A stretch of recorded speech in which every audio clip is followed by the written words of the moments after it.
Hello, my name's Chris Jones. I'm the Environmental Solutions Business Development Manager for Edwards.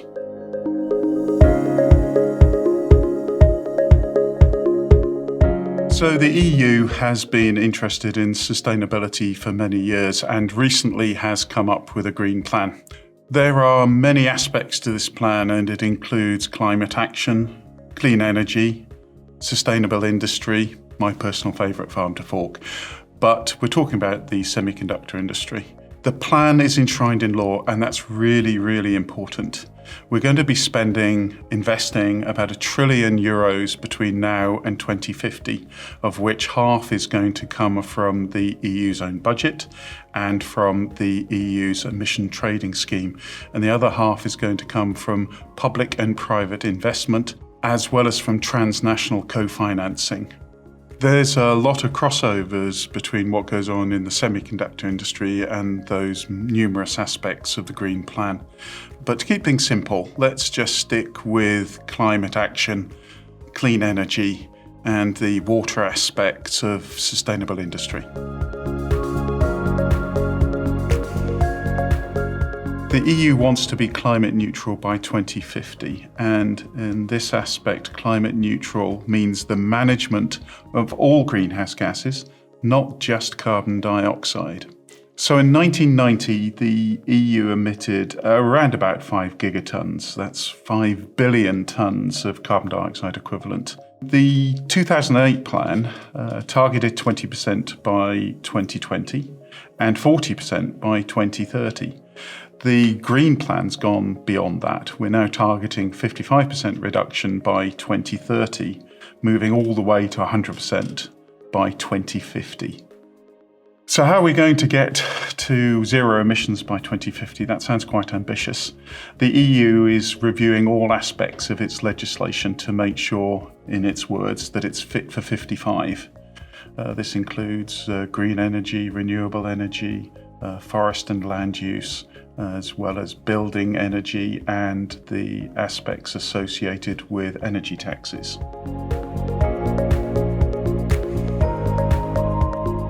"75% of the EU's greenhouse gas emissions come either from the generation or use of energy.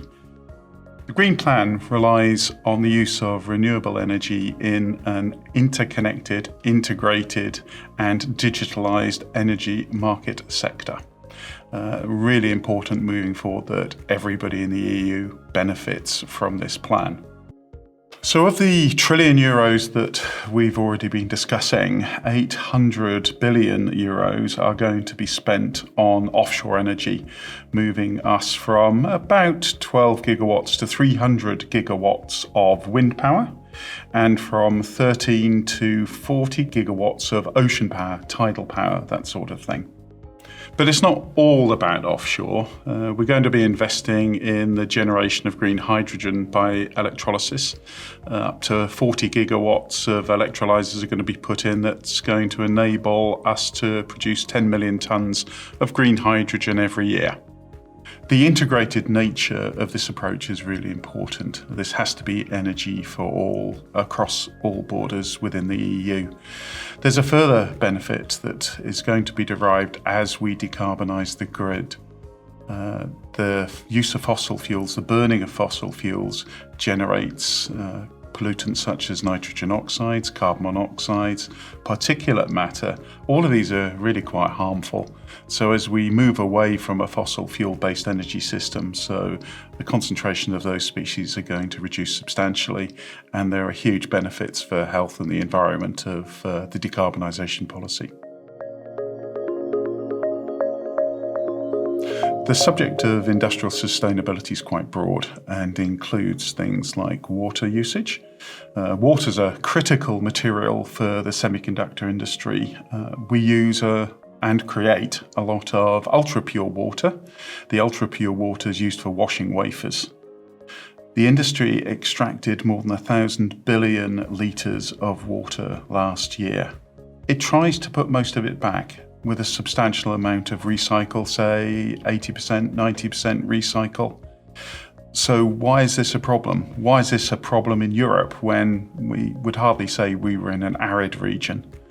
The problem in Europe is that where fabs are situated are in zones of water stress, and water stress is defined in terms of the amount of water withdrawn versus the amount of water accumulated within the region. And many fabs find themselves in zones of water stress, and the companies already know this. So they're continuously striving to reduce the amount of water that they use and to maximize the amount of water that they return to the aquifers. Inevitably, there's always some loss. So what can we take away from this? We must be climate neutral by 2050. And climate means all greenhouse gases, not just carbon dioxide. We're going to spend a lot of money. We're going to invest a lot of money, 800 billion euros in offshore energy. And finally, the industry, the semiconductor industry itself, is aware that it uses a lot of water. More than 1 trillion litres of water was used by the industry last year. It's now trying to reduce its water usage and to maximise water recycle.